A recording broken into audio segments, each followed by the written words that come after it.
Yun guys, kita natin umilaw yung ating ilaw.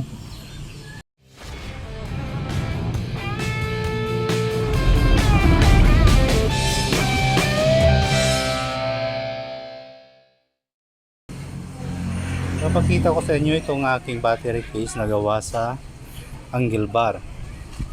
So ayan, sukat na sukat siya sa battery na 2SM. Bale, ito yung ating gagamitin guys sa ating nabiling inverter. Yun ang ilalagay natin dito sa ginawa kong battery case. So guys, i-install natin tong ating inverter sa battery. So, bale, ilalagay na natin dito yung aking nabiling battery.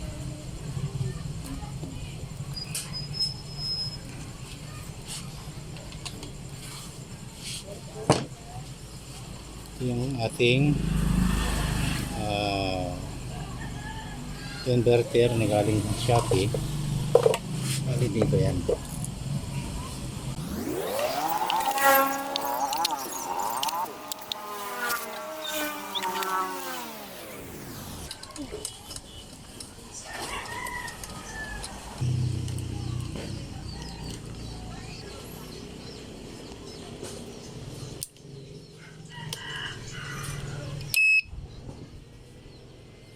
So umilaw siya, ibig sabihin na okay.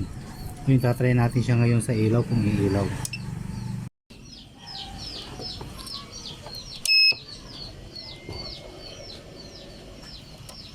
Yun guys, kita natin umilaw yung ating ilaw. So ibig sabihin okay siya.